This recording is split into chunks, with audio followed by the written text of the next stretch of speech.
आणि आमच्या पटवारी साहेबांनी पहिला प्रश्न विचारला मला, खूप दिवसापासून आम्ही विमानाची वाट बघतोय, काय होणार आहे भाऊ, नक्की सांगा, कधी येईल विमान. आता पटवारी साहेब विमान आलेलं आहे, विमानाने उड्डाण पण केलेली आहे, पण उड्डाण केल्यावर सुद्धा अजून अनेकांची इच्छा आहे की गोव्याचंच का चालू झालं, मग गोव्यात गेल्यावर कसं होणार, गोव्यातनं काहीतरी तस्करी होईल आणि गोव्यातनं आमची पिढी बिघडून येईल. गोव्याला गेल्यावर पिढी बिघडते हे कुणाला माहिती झालं? ते गोव्याला गेल्यानंतर बिघडून आले होते का? मला काही कोडं सुटलं नाही.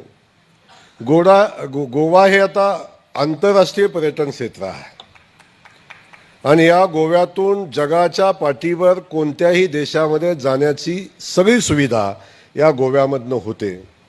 त्यामुळं गोव्यातनं आपण शक्य आहे तिथं सगळीकडे पोचू शकतो. त्यामुळं गोवा सुरुवात झालेली आहे. आता पुन्हा मुंबईचं पाहिजे आपल्याला, त्यामुळे पुन्हा मुंबईसुद्धा आता चालू होईल. आता काय अडचण याची कारण नाही.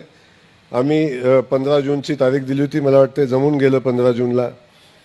समांतर जलवाहिनीचे पाणी आता वेळेत आले. 15 जूनला दिली होती तारीख आणि ती आपली विमानाची तारीख दिली. थोडं मागं पुढं झालं, शेवटी होत असतं सगळ्या गोष्टी. आता ह्या सगळ्या गोष्टी आता वेगानं होत आहेत. विमानाचंही काम राहिलेलं काम जे आहे तेही या निमित्तानं होईल.